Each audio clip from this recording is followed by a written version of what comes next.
Suatu hari di sebuah desa ada seorang janda yang sudah lama hidup sendiri. Namanya Mbok Sirni. Semenjak ditinggal mati suaminya beberapa tahun silam, hari-harinya begitu sepi. Mbok Sirni menginginkan seorang anak yang dapat menemani sisa hidupnya dan membantunya bekerja di ladang. Mbok Sirni terus berdoa tanpa mengenal lelah agar ia dapat dikaruniai seorang anak. Doanya didengar. Suatu hari saat Mbok Sirni bekerja di ladang di dekat hutan, ia didatangi raksasa yang amat besar dan berwajah menyeramkan.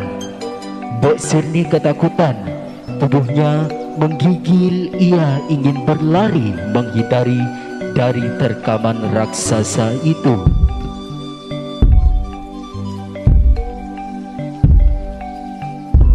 Tolong, jangan makan saya. Raksasa itu tertawa.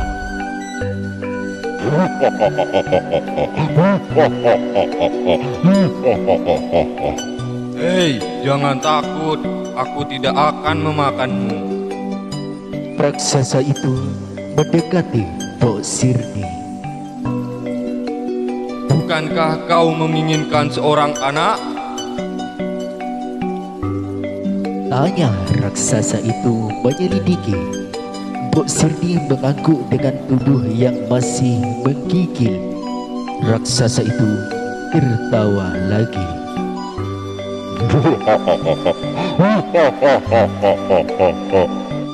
Aku akan memberimu seorang anak, tapi dengan satu syarat. Dengan mata menyeramkan, raksasa itu melihat Mbok Sirni yang mengangguk. Baiklah, apa syaratnya? Tanya Mbok Sirni. 6 tahun yang akan datang, aku akan kembali ke sini untuk mengambil dan memakan anakmu.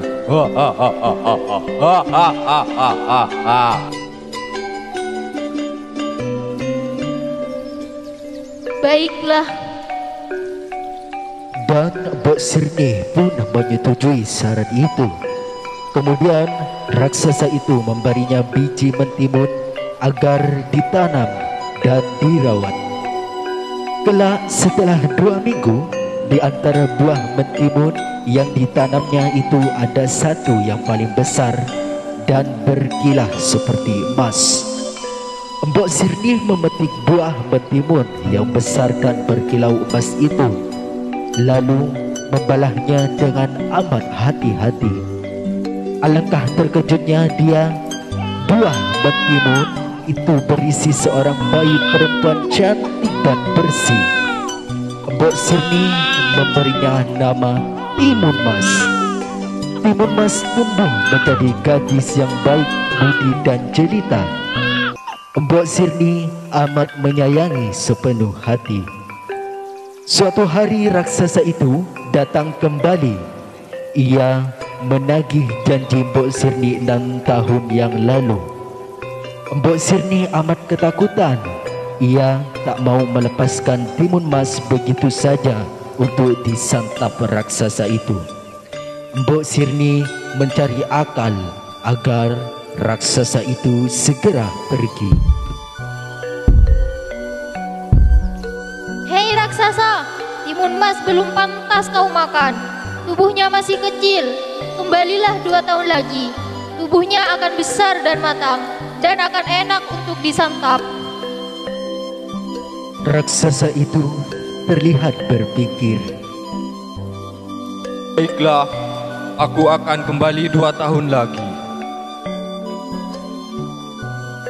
Kata raksasa menyetujui seraya pergi meninggalkan gubuk Mbok Sirni. Mbok Sirni bahagia bukan main. Tentu ia tidak akan pernah melepaskan Timun Mas kepada siapapun. Semakin hari, Mbok Sirni semakin menyayangi Timun Mas. Ia cemas dan sedih jika teringat janjinya pada raksasa itu.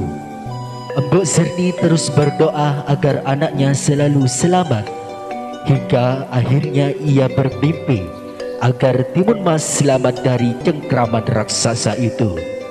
Embok Sirni bertemu dengan petapa di mimpinya itu di Gunung Gundul, bahwasanya Timun Mas harus pergi ke Gunung Gundul pada pagi harinya untuk mengambil 4 buah bungkusan kecil, yaitu biji mentimun, jarum, garam, dan terasi sebagai penangkal dari terkaman raksasa.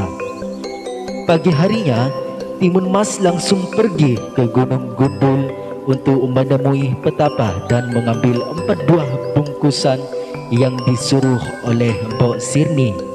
Sesampainya di Gunung Gundul, Timun Mas langsung bertemu dengan petapa tersebut. Siapa kau? Saya Timun Emas, putri Embok Sirni. Kedatangan saya ke sini untuk memenuhi Mbak untuk mengambil 4 bungkusan penangkal diri dari raksasa seperti yang ada di dalam pemimpi Embok Sirni.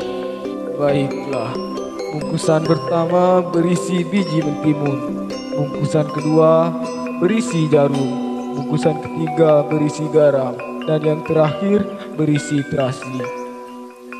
Berhati-hatilah. Terima kasih, Mbak. Petapa itu hanya menganggukkan kepalanya. Kemudian Timun Mas langsung kembali ke gubuknya.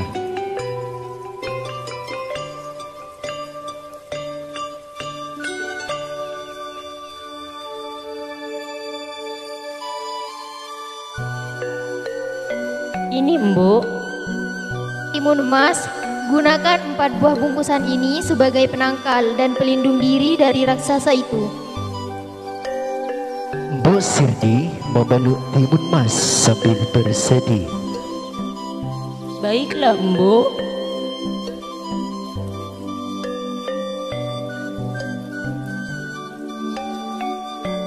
Dua tahun kemudian, pada pagi harinya, raksasa datang kembali untuk menagih janjinya. Hei janda tua, mana anakmu Timun Mas? Aku sangat lapar. Raksasa itu semakin mendekati gubuk Mbok Sirni. Sementara Mbok Sirni meminta Timun Mas keluar lewat pintu belakang. Pergilah Timun Mas, jangan sampai raksasa itu melihatmu. Pinta Mbok Sirni. Timun Mas masih ragu. Sungguh ia sangat ketakutan, namun juga sangat khawatir dan tak mau meninggalkan Mbok Sirni sendirian. Bagaimana dengan Mbok? Tanya si Timun Mas hampir menangis. Raksasa semakin mendekat. Hei janda tua, di mana kau?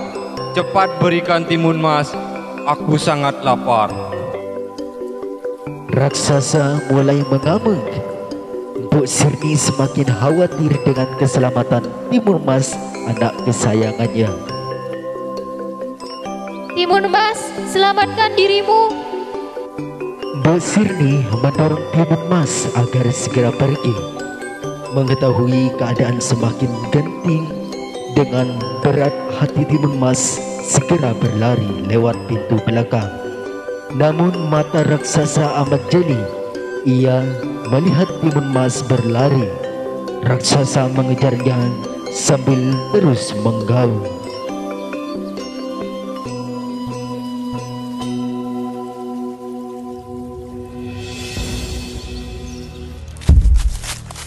Timun Mas, mau lari kemana kau? Aku akan menerkammu.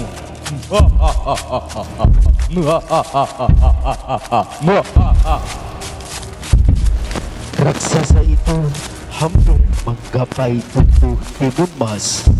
Namun Timun Mas seketika teringat akan 4 bungkusan yang diberikan Mbok Sirni kepadanya. Lalu dengan terburu-buru ia membuka bungkusan pertama yang berisi biji mentimun. Di depannya biji itu sungguh ajaib. Hutan berubah menjadi ladang mentimun yang lebat buahnya. Raksasa itu memakannya, namun buah timun itu malah menambah kuat tenaga raksasa. Ia kembali mengejar timun emas. Bagaimana ini? Timun emas sangat takut dan lari kembali sambil membuka bungkusan kedua yang berisi jarum lalu menaburkannya. Dalam sekejap tumbuhlah pohon-pohon bambu yang sangat tinggi dan tajam. Raksasa meringis kesakitan dengan kaki yang berdarah dan raksasa terus mengejarnya. Tanpa berpikir panjang lagi, timun emas membuka bungkusan ketiga yang berisi garam dan ditaburkannya. Seketika itu hutan pun menjadi lautan luas. Namun dengan kesakitannya, raksasa dapat melewatinya. Timun emas mulai pasrah. Ia melihat bungkusan keempat, bungkusan terakhirnya. Tuhan, selamatkan diriku. Ia berdoa sambil menaburkan isi dari bungkusan keempat itu yang berisi terasi. Dalam hitungan detik, seketika terbentuklah lautan lumpur yang mendidih. Raksasa terjebak di dalamnya. Ia tenggelam dalam lumpur panas itu dan akhirnya mati.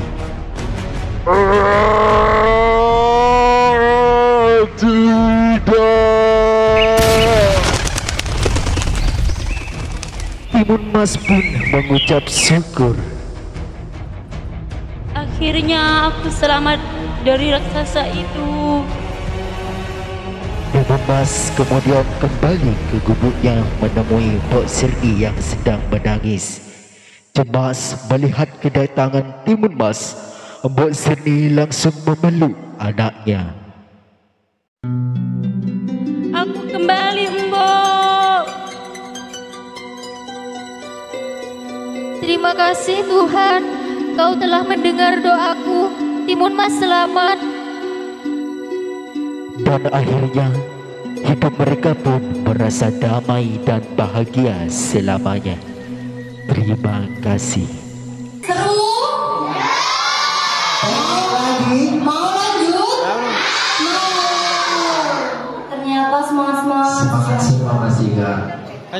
Ya udah. Selanjutnya di sini ada dongeng dari Kak siapa? Dari Kak Tia. Kak Tia. Karena siswa-siswinya masih semangat Kak. Ya. Maka dongeng selanjutnya akan dibawakan oleh Kak Tia dengan judul Landa yang Kesepian. Kepada Kak Tia, disilakan. Tepuk tangan untuk Tangannya Kak dulu Tia. Kak Tia.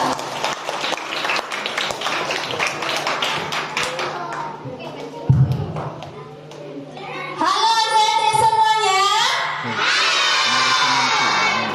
Di sini pada hari ini Kakak Tia akan menyampaikan sebuah dongeng untuk kalian semua.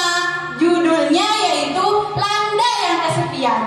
Kakak mau tanya nih, di sini apa ada yang sudah membaca buku dongeng tentang Landa yang Kesepian? Oh belum ya. Oke, Kak Tia akan menceritakan kisah dongengnya ya. Dahulu kala di tengah hutan hiduplah seekor landa yang kesepian bernama Landi. Landi sangat kesepian karena Landi tidak memiliki teman sama sekali di hutan itu.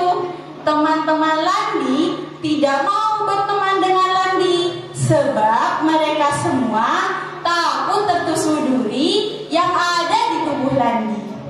Setiap hari Landi hanya menghabiskan waktunya dengan duduk termenung di tepi danau. Andai saja tubuhku tidak berduri,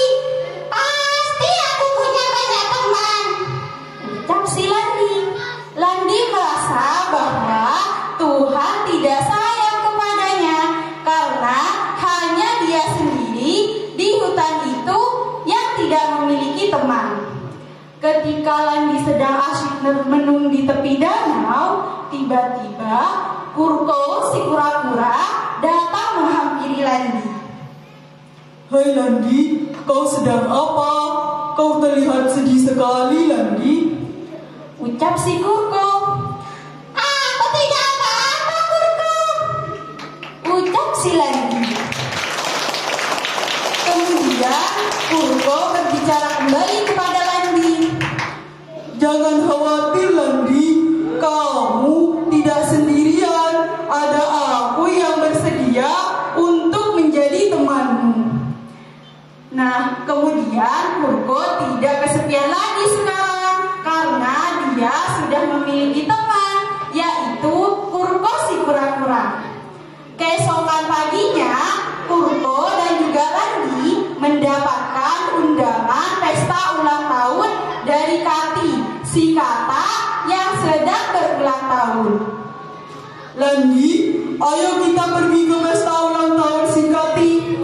Ucap Kurko mengajak Landi. Maafkan aku, Landi. Aku tidak bisa ikut denganmu ke pesta itu. Aku takut teman-teman yang ada di sana akan kabur saat melihatku datang. Karena mereka semua takut tertusuk duri yang ada di tubuhku ini. Ucap si Landi sedih. Kemudian Kurko berbicara kembali kepada Landi. Jangan khawatir, Landi. Kamu pergi ke sana kan tidak sendirian. Ada aku yang pergi bersamamu. Kau tahu, di sana ada banyak makanan lezat dan juga ada banyak buah-buahan segar loh. Ucap si Kurko mengajak Landi. Kemudian Landi bersedia untuk pergi ke pesta ulang tahun si Kati bersama dengan Kurko. Setibanya di sana, Landi dan juga Kurko melihat pestanya sangat meriah. Banyak makanan lezat dan juga banyak buah-buahan segar yang dihidangkan untuk para tamu undangan yang hadir di pesta itu. Pada saat acara tiup lilin, semua hewan yang ada di sana berkumpul mengelilingi Gweta. Namun mereka semua tidak berani untuk duduk di dekat Landi sebab mereka semua takut tertusuk duri yang ada di tubuh Landi. Seketika mereka saat menikmati pesta ulang tahun, mereka dikejutkan dengan teriakan Molly, si anjing kecil.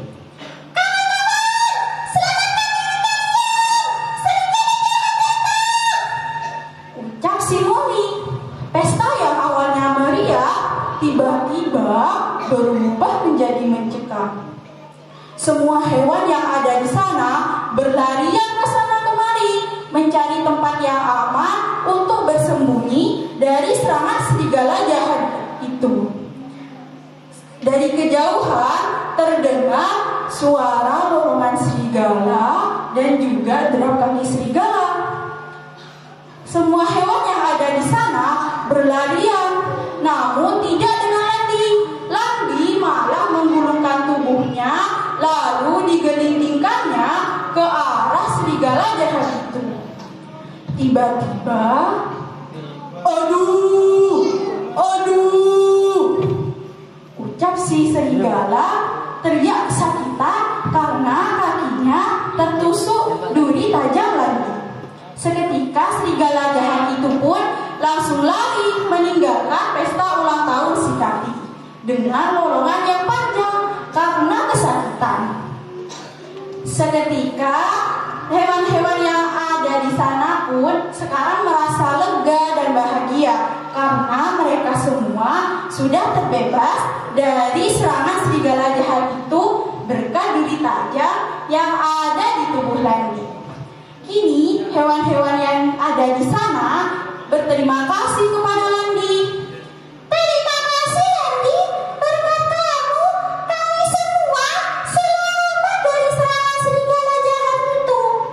Mulai saat ini kami akan menjadi teman baikmu.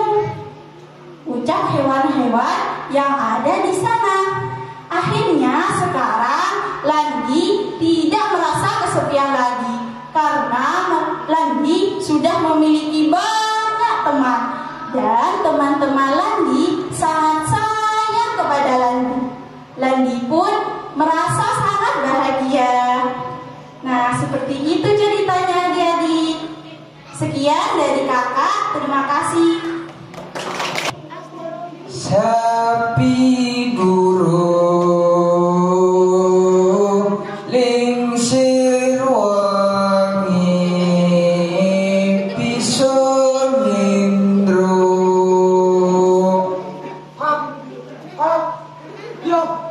Diam, aku tidak suka mendengar begitu. Diam. Lah, emangnya kenapa dengan lagu itu? Kok kamu marah sih? Dasar gagak kurang pergaulan. Mendengar lagu yang indah terganggu.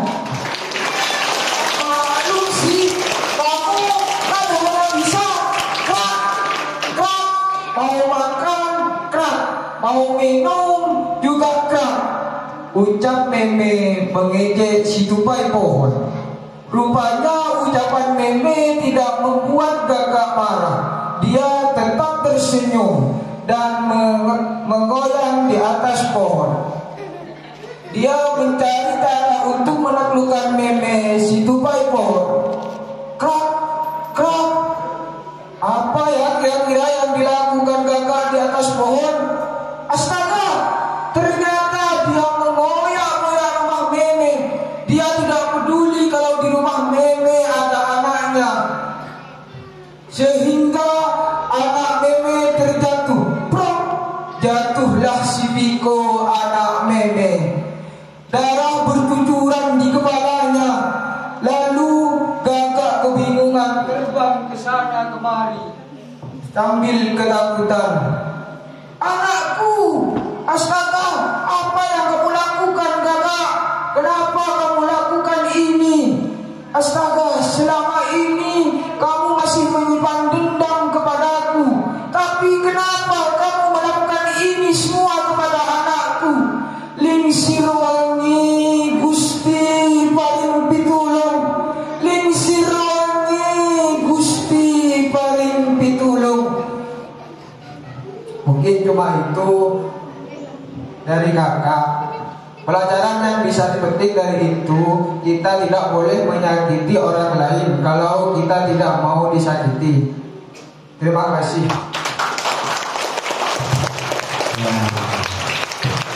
Wah, seru sekali Kak dongeng dari Kak Sandi.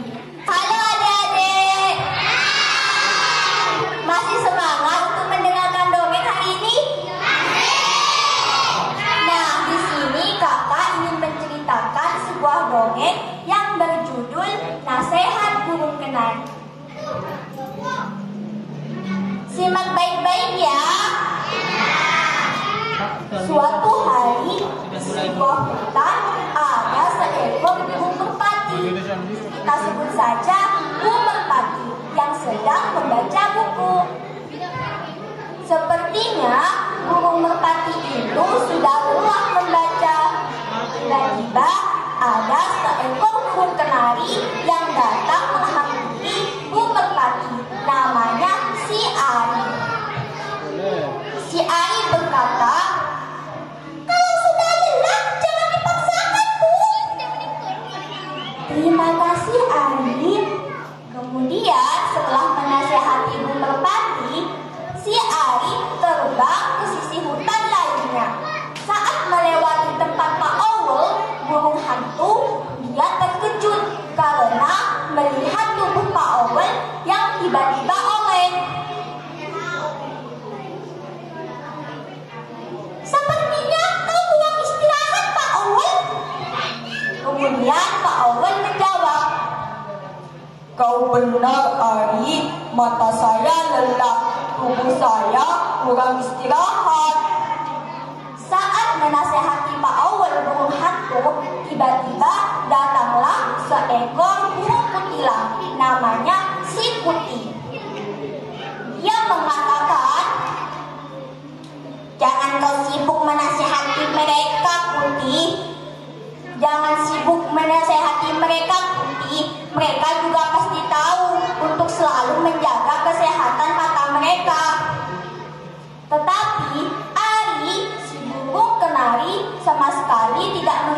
mendengarkan perkataan Putih, si burung kutilang. Dia akan tetap menasehati teman-temannya untuk selalu menjaga kesehatan mata mereka. Kemudian di suatu hari Putih mengadu kesakitan. Aduh, mataku sakit, perih. Datanglah si Ari burung kenari. Ada apa dengan matamu, Putih? Kemudian Ari mengamati mata Putih yang merah dan berair. Matamu merah dan berdebu. Sepertinya kau kurang jaga kebersihan, Putih.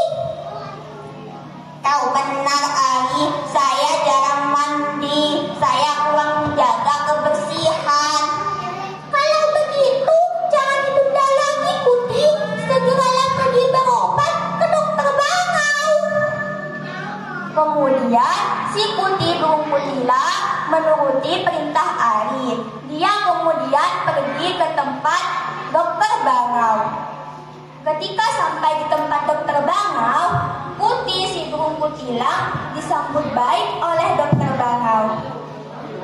Ada yang bisa saya bantu, Putih? Kata dokter bangau. Saya ingin memeriksakan mataku, dokter, kata Putih. Kemudian si burung bangau mengamati mata Putih. Mata kamu merah dan berair. Sepertinya kau terkena debu, Putih. Apakah kau jarang mandi? Jawab si Putih. Iya, dokter, saya kurang mandi. Kemudian si burung bangau memberikan obat tetes mata kepada si Putih. Dia menasehati Putih supaya selalu menjaga kebersihan dan juga menjaga kesehatan mata mereka. Kemudian Putih berterima kasih kepada dokter bangau. Terima kasih, dokter bangau. Lalu si Putih terbang dan meninggalkan tempat dokter bangau. Dia kemudian bertemu dengan si Ari burung kenari untuk mengucapkan terima kasih. Terima kasih, Ari, karena kau sudah menasihatiku untuk selalu menjaga kesehatan mata dan menjaga kebersihan. Kemudian Ari menjawab, sama-sama, Putih. Nah, seperti itu cerita yang dapat kakak sampaikan, adik-adik. Jadi dari cerita itu kita dapat mengambil kesimpulan bahwa kita harus selalu menjaga kesehatan mata kita dan juga menjaga kebersihan. Terima kasih. Masih mau lanjut?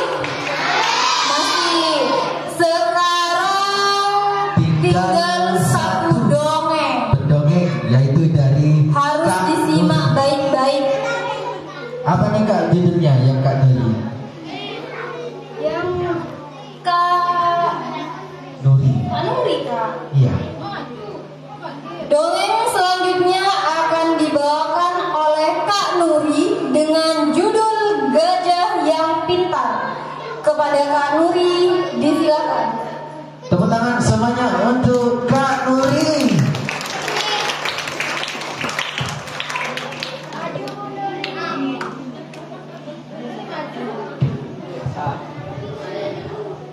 Assalamualaikum adik-adik. Apa kabar hari ini? Masih semangat? Kali ini kakak akan bercerita tentang gajah yang pintar. Pada suatu hari di hutan ada seekor gajah yang memiliki tubuh yang kuat, daging yang besar dan belalai yang panjang. Dan gajah itu melakukan perjalanan jauh di tengah hutan. Tidak jauh dari tempat itu, di bukit sana juga ada seekor kancil yang sedang menikmati mentimun milik petani dimakan oleh si kancil. Perutku ini sudah kenyang, saatnya aku mencari air untuk minum. Tak lama kemudian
gajah. Kancil berdiam sejenak. Kalau misalkan kancil itu berjawab dengan sebenarnya, dia akan disalahkan oleh si gajah karena kecerobohannya itu. Kemudian si kancil menjawab, di kakiku ada seekor ikan yang besar, Pak Gajah. Benar kancil, adakah ikan yang besar, Cil? Ada, ayo cepat ambil, nanti ikannya keburu lepas di kakiku.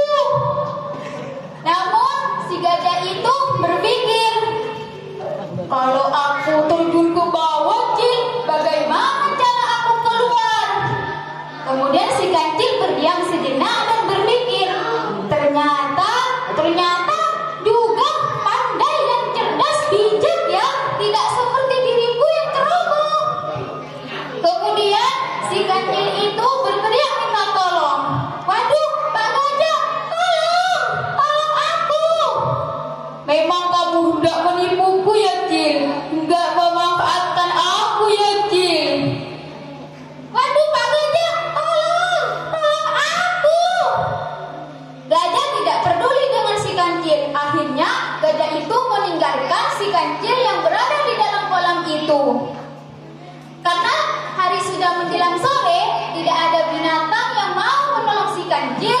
Akhirnya si kancil berteriak minta tolong dan berteriak dengan, wahai binatang yang ada di hutan ini, wahai binatang yang ada di hutan ini, aku berjanji dan aku bersumpah, aku tidak akan menjauhi dan jahat kepada binatang lain, kecuali dengan nada rendah, kecuali si gajah itu datang menghampiri si kancil. Kemudian si gajah itu tanya, kecuali apa, Cil? Kecuali kau hendak tidak jadi lagi kena kejahatan yang lain. Selepas itu kemudian kancil berjanji kepada Pak Gajah, baiklah Pak Gajah, sekarang aku berjanji tidak akan jadi lagi kepada binatang lain. Janji kancil. Janji Pak Gajah. Baiklah, sekarang aku akan menolongmu. Kemudian gajah itu menolong si kancil dengan menggunakan belalainya yang panjang itu. Akhirnya setelah sampai di atas, kemudian si kancil berterima kasih kepada si gajah. Terima kasih Pak Gajah, aku tidak akan melupakan jasa-jasamu. Mungkin hanya ini yang dapat kakak sampaikan. Kurang lebihnya mohon maaf. Wassalamualaikum warahmatullahi